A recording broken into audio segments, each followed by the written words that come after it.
Friends, இப்போ எங்கள் வீட்டில் எறா குழம்பு வச்சாச்சு. அடுத்து நெக்ஸ்ட்டு மீன் குழம்புக்கு வந்து நாங்கள் வந்து வடகம் போடுவோம். இது வந்து நானே போட்ட வடகம். உறுதியாக அள்ளி வச்சுக்குவேன். உருண்டை பிடிக்க முடியல, கைவலி இப்போலாம் வேலை செய்யறதாலன்னு சொல்லிட்டு உறுதியாக அள்ளி வச்சுக்குவேன். இந்த டப்பாய்க்கு நிறைய போட்டேன் ஃப்ரெண்ட்ஸ். இப்போ எல்லாம் தீர்ந்துக்கிட்டு வந்துட்டு இப்போ போடுவேன். இப்போ போடக்குள்ள உங்களுக்கே திரும்பி நான் காட்டுறேன். வடகம் போடுறது ரொம்ப ஈஸியாக வடகம் போடுறது எப்படின்னு சொல்லிட்டு நான் காட்டுறேன் பாருங்கள். ரொம்ப அருமையாக வாசமாக இருக்கும் எங்கள் வீட்டு வடகம். நான் கூட ஒரு டைம் விற்கணும்னு சொல்லிட்டு ஒரு சில பேர்த்த சொன்னேன். ஆனால் எல்லாமே 100 500 வாங்கிக்கிட்டாங்க ஃப்ரெண்ட்ஸ். ஆனால் வடகம் போடுற வேலை வந்து ரொம்ப சிரமம் தான். ஆனால் நான் போடுற மெத்தடில் போட்டிங்கன்னா ரொம்ப ஈஸி. உங்களுக்கு நான் போட்டு காட்டுறேன் பாருங்கள். அது இது முடிஞ்சிச்சா, வடகம் விதங்கிச்சுன்னா வடகம் வந்து இல்லை பொடுன்னு பொரியணும். வெங்காயம்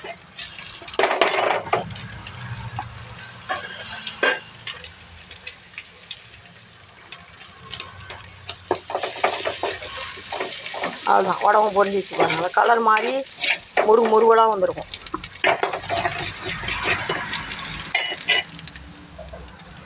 தக்காளி சாறு ஒரு 4-5 தக்காளி இருக்கும் பாருங்கள். தக்காளி வதங்கிடுச்சு. இப்போ வந்து மீன் குழம்புக்குரிய புளியை கரைச்சி வச்சுருக்கேன். அதை வந்து ஊற்ற போகிறேன். புளி தண்ணி ஊற்றியாச்சு. அதுக்கப்புறம் 2வது வீடு புளி கரைச்சி வச்சுருக்கேன். இதையும் ஊற்றிடுவேன்.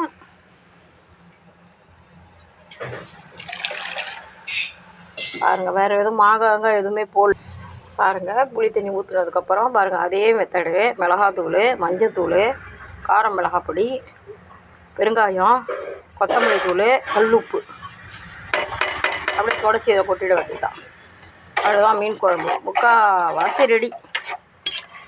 நான் வந்து எப்பயுமே அப்பப்போ டப்பா திறந்து வானலில் போடும்போது ஒன்றா திறக்கிறத விட இப்படி எடுத்து வச்சுக்கிட்டோம்னா ஈஸியாக வேலை முடிஞ்சதா டப்புன்னு கொட்டிடலாமா அப்படின்னு சொல்லிட்டு எடுத்து வச்சுக்குவேன். இது போல் இது வரைக்கும் நான் குழம்பு வச்சு உப்பு பத்தலை, உப்பு போடு, இல்லை உப்பு ரொம்ப கூட போயிடுச்சு அந்த மாதிரி கிடையாது. என்னைக்காவது ஒரு கல் கூட போயிடும். ஆனால் இது வரைக்கும் ஒரே உப்பு தான். மேக்ஸிமம் நான் குழம்பு நக்கி பார்க்க மாட்டேன். அதுவும் விரத நாள்னா குழம்பு வாயிலே வைக்க மாட்டேன். நான் எங்கள் அம்மா சொல்லுவாங்க கரெக்டாக இருக்கும். குழம்பு கொதிக்கிற வாசனையிலே உப்பு இருக்கா இல்லையான்னு நம்மளால் கண்டுபிடிக்க முடியும். என்னால் முடியும். கொதிக்கணும் நல்லா. என்ன சாமி, ஏன் சாமி இங்கே படுத்துருக்கீங்க? மம்மு சாப்பிட்டீங்கன்னா போய் உங்கள் ரூமில் தூங்கலாம், இல்லை அங்கே தோட்டத்தில் கிச்சனில் தூங்கலாம். ஏன் சாமி இங்கே படுத்துருக்கீங்கடி? அந்த தங்கமே சிலுப்புக்கு படுத்துருக்கீங்களாடி?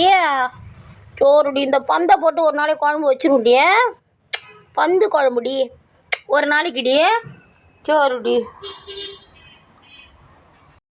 பப்பு கொஞ்சம் கேப்பில் குழம்பு கொதிச்சு வச்சு பாருங்கள். குழம்பு நல்லா கொதிச்சிருச்சா? இப்போ வந்து இதில் கொஞ்சம் தேங்காய் எண்ணெய் விசிறி விட்டிங்கன்னா சூப்பராக இருக்கும் ஃப்ரெண்ட்ஸ் இறக்கக்குள்ள. இப்போ வந்து பாருங்கள், மீன் குழம்பு மீனை போட்டுற வேண்டியதான். நல்லா அப்படி மூழ்கி விட்டுறணும். நல்லா மீனையும் ஊக்க விடணும். அவ்வளோதான். ஊக்க விட்டு மூடி வச்சுட்டா ஒரு 8 மினிட்ஸ் ஃப்ரெண்ட்ஸ். அவ்வளோதான். பாருங்கள், அந்த கேப்பில் யானம் கழுவிட்டு வருது. அந்த சோறு சாப்பிட்டோமா, பழையது சாப்பிட்டோமா, அந்த பாத்திரம்லாம் நாளை கழுவிட்டு அந்த இன்னும் சாதம்லாம் வடிக்கலை. வேணும்னா அந்த பழைய சாப்பிட்டதே அந்த காப்பி ஏனம் அதை விளக்கிட்டு வந்துடுச்சு. வந்து டயர்டாக உட்காந்துக்கு பாருங்கள். செல்லக்குட்டி ஃபேனில் படுத்துக்கோ.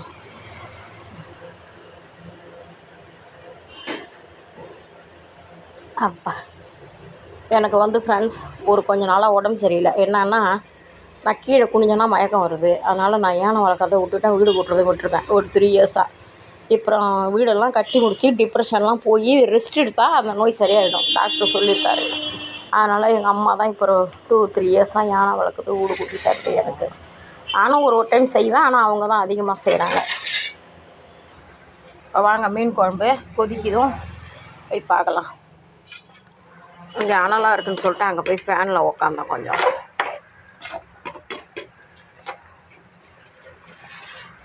இன்னும் கொஞ்சம் கொதிக்கலாம்.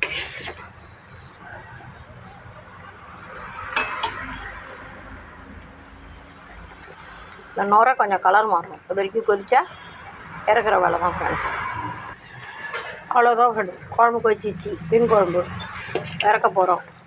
அவ்வளோதான்.